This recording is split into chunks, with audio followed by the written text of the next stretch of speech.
동영상 플랫폼이죠. 틱톡을 두고 치열하게 싸우던 미국과 중국이 극적인 합의에 도달했다는 뉴스가 전해졌습니다. 그동안 미국은 중국이 틱톡을 통해서 미국인의 개인정보를 수집하고 여론을 조작할 수 있다 이런 우려를 했었고요. 그래서 바이든 행정부 때는 이른바 틱톡 금지법을 만들기도 했었는데요. 자, 이번에 이처럼 합의를 이끌어내면서 교착 상태인 미중 무역 협상도 탄력을 받을 것으로 예상이 됩니다. 글로벌 경제 시간 오늘 미중 간 틱톡 분쟁 자세히 들여다보겠습니다. 3프로TV 언더스탠딩 김상훈 기자 나오셨습니다. 어서 오세요. 네, 안녕하세요. 네, 자 그럼 합의 내용 먼저 좀 살펴볼까요? 네, 지난 14일에서 15일 스페인 마드리드에서 열린 미중 제4차 고위급 관세 무역 회담이 열렸는데요. 네. 그 월스트리트저널이 16일에 미중 양국이 틱톡의 미국 사업을 운영할 새 미국 법인을 설립하기로 합의했다라고 보도를 했습니다. 네. 트럼프 대통령도 그다음에 회담에 참여했던 중국 쪽 고위 관료도 미국 내 틱톡 운영을 이어나가기 위한 기본 틀에 합의했다라고 공식적으로 밝혔는데요. 트럼프 대통령도 이에 발맞춰서 이른바 틱톡 금지법 시행을 12월 16일까지 연장하는 행정명령에 서명을 하기도 했습니다. 바이든 행정부가 지난해 4월에 중국 기업 바이트댄스가 소유하고 있는 틱톡이 미국 국가 안보에 위협이 될 수 있다면서 바이트댄스의 미국 내 사업권을 강제로 매각하는 틱톡 금지법을 제정한 바 있잖아요. 네. 법대로라고 하면 원래 바이트댄스는 지난 1월 19일에 지분을 매각을 해야 했습니다. 어떤 이유에서인지 트럼프 대통령이 취임을 하고 난 이후에 네. 행정명령으로 시행을 계속 미뤄왔는데요. 사실 국가 안보에 위협이 되는 거다라고 하면 누구보다 앞장서서 공격을 하는 게 트럼프 대통령이라고 하는 인물이잖아요. 그렇죠. 근데 좀 이상하긴 하잖아요. 그래서 후보 시절 틱톡을 통해서 젊은 층의 표를 모으는 데 성공을 했다. 그런 경험이 있어서 조금 관대한 게 아니냐 이런 분석이 있긴 합니다만 네. 여하튼 매각 시한을 코앞에 두고 이번에 극적인 합의가 나오게 된 겁니다. 그래서 이번에 합의가 정상회담 성사 그리고 나아가서는 미중 무역 협상 타결을 위한 중요한 발판이 될 것이다. 이런 분석이 나오고 있습니다. 네, 그럼 미국이 틱톡을 왜 금지하려고 했던 건지부터 좀 네. 볼까요? 일단 틱톡은 젊은 층에서 굉장히 폭발적인 인기를 구가하는 숏폼 동영상 플랫폼이잖아요. 정말 SNS. 좋아하더라고요, 젊은이들이. 그렇죠. 저는 한 번도 안 해봤지만 굉장히 저도 잘 좋아하더라고요. 모르는데. 그래서 미국 내 가입자가 1억 7천만 명쯤 돼요. 근데 미국 인구가 3억 5천만 명이니까 절반쯤 되잖아요. 그렇다고 그러네요. 보면 젊은 층은 대부분 틱톡에 가입을 했다라고 볼 수 그렇죠. 있는데 미국의 걱정은 크게 두 가지입니다. 첫 번째는 중국 정부의 데이터 수집 우려 이런 건데요. 보통 SNS는 사용자 이름과 나이, 그다음에 전화번호, 그렇죠. 이메일 주소, 위치 데이터, 검색 및 시청 기록 이런 방대한 양의 개인 정보를 수집할 수가 있는데 네. 심지어는 안면, 그다음에 음성, 네. 지문 인식 이런 생체 정보까지도 수집을 할 수가 있습니다. 사실 SNS를 운영하는 사업자 입장에서는 기호를 알아야 맞춤형 데이터 콘텐츠를 제공할 수 있고 네. 그래야 많은 사람들이 SNS를 사용할 테니까 그렇게 방대한 양의 개인정보를 수집하는 건데 예를 들어서 스마트폰으로 네이 땡 네. 앱으로 뭘 살려고 검색을 했더니 예. 페이스 땡 에서 갑자기 그 물건의 광고가 빵 뜨더라. 이런 맞아요. 경험을 해보신 분도 굉장히 많으실 여행 거예요. 얘기 좀 했는데 친구들하고 갑자기 그 지역이 그렇죠. 막 나오더라고요. 섬뜩한 경험이기도 깜짝 한데 놀랐어요. 네. 사실 SNS가 그만큼 스마트폰을 통해서 나를 굉장히 속속들이 들여다보고 있다라고 하는 겁니다. 그래서 대부분의 SNS가 수집하는 정보이니까 틱톡이라고 해서 딱히 뭘 더 많이 수집하는 건 아니거든요. 그래서 네. 페이스북은 되고 틱톡은 안 된다. 이렇게 할 수 사실 없는 또 그렇죠. 것이기도 한데 네네. 문제는 틱톡의 모회사인 바이트댄스가 중국 기업이라고 하는 거예요. 미국 시민의 개인정보가 중국 기업으로 흘러 들어가는 것까지는 괜찮은데 네. 근데 중국은 기업에게 국가의 안보 및 정보 수집 활동하는데 협력하도록 강제하는 법이 있습니다. 이게 서구와는 근본적으로 차이가 있는 그렇죠. 시스템이거든요. 네. 그렇다 보니까 미국 국방부나 FBI 같은 곳에서는 바이트댄스를 중국 정부와 분리된 민간 기업이 아니다. 이렇게 판단을 하고 있는 겁니다. 그렇군요. 그럼 중국 정부에서 이렇게 수집된 정보를 나쁘게 안 좋은 방향으로 활용할 수 있다. 이렇게 지금 보는 거잖아요. 그렇죠. 네. 맞습니다. 그게 문제인 거죠. 그렇죠. 단순히 미국 시민의 개인정보가 넘어가는 것에 그치지 않고 네. 뭐 사실 중국의 데이터 욕심이라고 하는 건 많은 분들은 아시겠지만 스파이를 통해 군사비밀, 그다음에 산업기밀 뭐 이런 것들을 훔치는 데에만 그치지 않는데요. 네. 전 지구적으로 데이터를 수집하는 데 굉장히 열을 올리고 있기도 하고 네. 실제로 미국 국가방첩안보센터 전 센터장이 미국 상원에서 이렇게 증언을 하기도 합니다. 미국 성인의 약 80%가 중국 공산당의 광범위한 개인식별 정보를 도난당했다. 그만큼 굉장히 많은 정보를 가지고 있는 거죠. 네. 이런 방대한 정보를 어디에 쓰느냐. 2022년에 미국 CNN이 이런 보도를 합니다.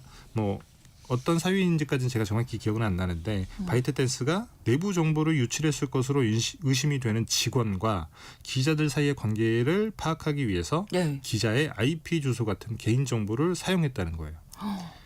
그래서 틱톡 측에서도 이걸 사실 우린 부적절한 행위였다라고 인정을 하기도 했던 사안인 건데 네. 일단 모아만 놓긴 한다라고 하면 언제든 특정인을 통제하기 위한 수단으로 충분히 악용할 수 있다는 겁니다. 이용할 수 있다는 거죠. 그렇죠. 네. 그래서 사실 이런 우려를 미국만 하는 건 아니거든요. 인도 같은 경우에도 틱톡 사용을 금지했고 네. EU나 영국, 캐나다 같은 곳에서도 공공기관의 업무용 기기에서는 틱톡 사용을 못하도록 하고 있습니다.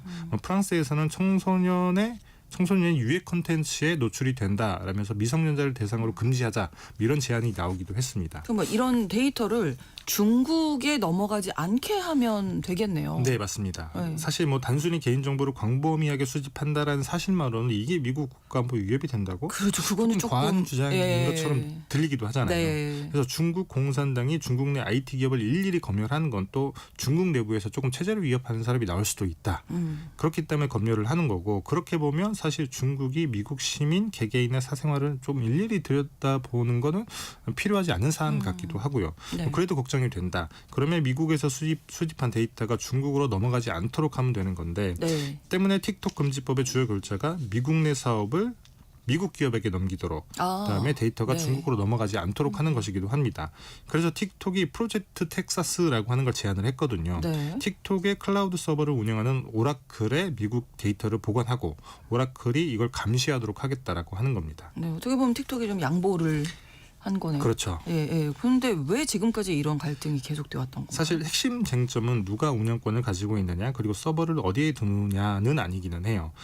미국의 두 번째 걱정이 바로 정보나 여론의 조작 같은 건데 그래서 미국 같은 경우에는 알고리즘까지 넘겨라 이렇게 요구를 했던 겁니다. 뭐 쉽게 얘기하자면 데이터의 통제 권한까지 갖겠다라고 하는 건데요. 네. SNS가 광범위하게 개인정보를 수집하는 이유가 사실 이런 거잖아요. 스마트폰 내의 개인정보, 그다음에 시청 콘텐츠 시청 시간, 그다음에 조회 같은 행동 패턴들을 알아야 그렇죠. 맞춤형 콘텐츠를 제공할 수 있고 그걸 우리가 알고리즘이라고 부르는 건데 네, 네. 사실 이런 것들 때문에 SNS는 또 확증 편향의 세계다라고도 하기도 하잖아요. 네, 네. 뭐 여하튼 중국 공산당이 바이트댄스의 이 알고리즘을 손에 쥐고 있다라고 하면 그걸 통해서 미국 국가안보에 직접적인 타격을 줄 수 있다라고 하는 게 미국의 걱정입니다. 구체적으로 어떤 타격을 줄 수 있을까요? 2023년에 당시 FBI 국장이었던 크리스 레이라고 하는 인물이 미국 상원 정보위원회에서 이런 증언을 하는데요. 틱톡의 추천 알고리즘이 미국을 분열시키는 데 사용될 수 있다라고 이렇게 설명을 하는데 이게 네. 무슨 말이냐면 네. 당시에 그 상원 의원이었던 현재는 지금 미국의 국무장관이 마크 루비오 네, 네. 국무장관이 이렇게 얘기를 합니다.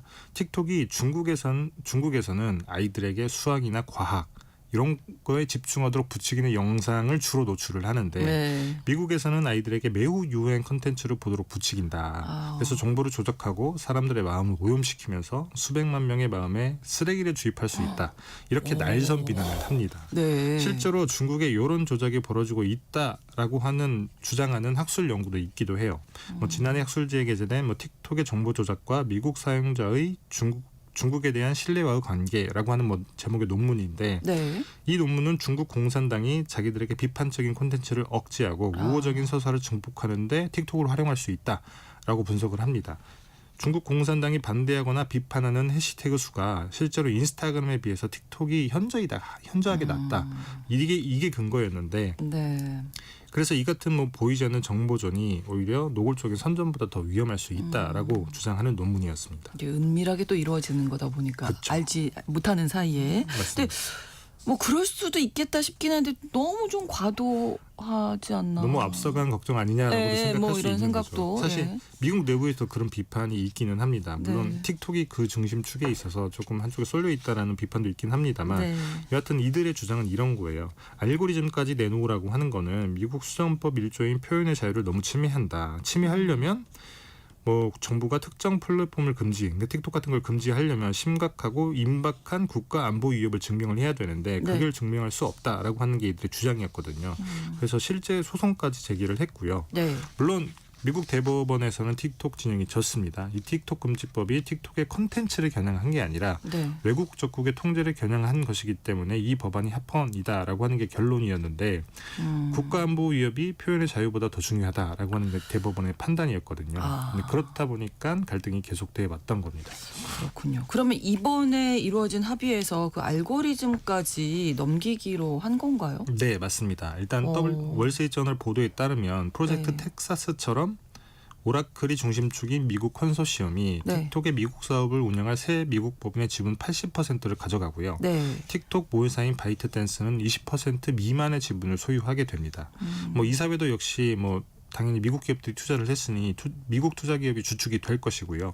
미국 정부도 이사 한 명을 지명할 수 있게 됐습니다. 그리고 가장 큰 쟁점이었던 이 알고리즘 문제. 이 알고리즘 문제를 어떻게 해결했냐면 새 미국 법인이 바이트댄스로부터 라이선스를 빌려 쓰는 방식으로 해결을 한 거예요.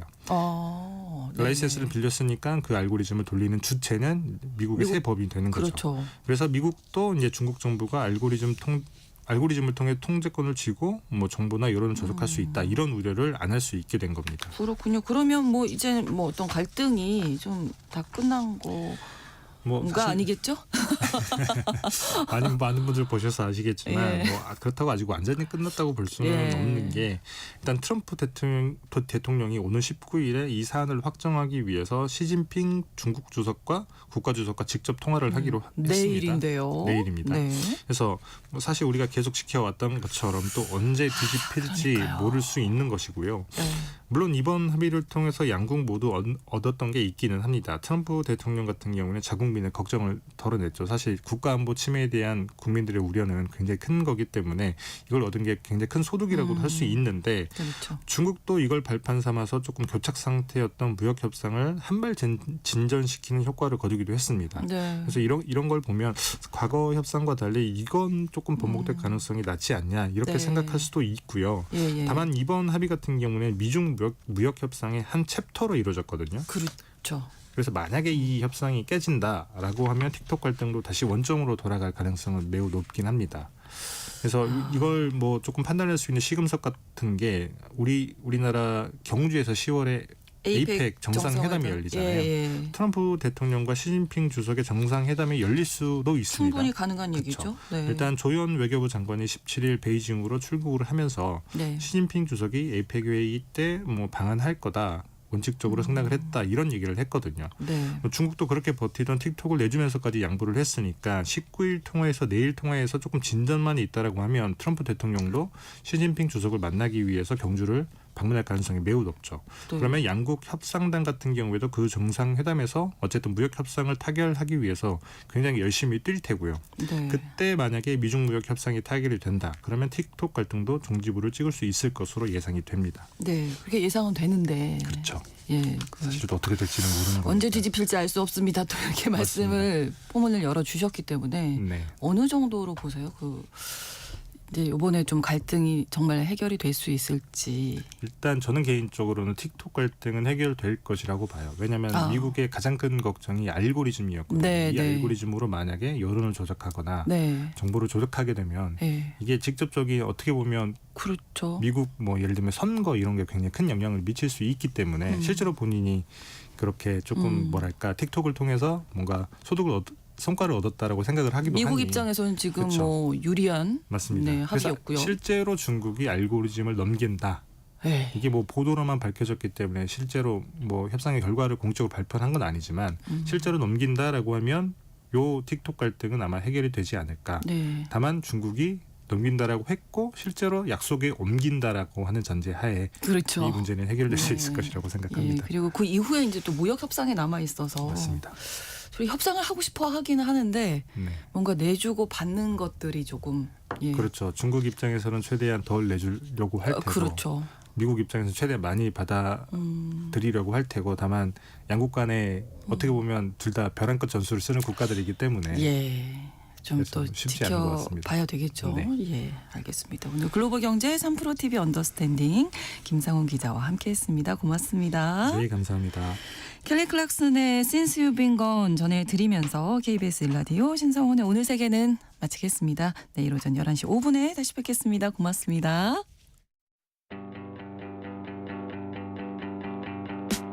Here's the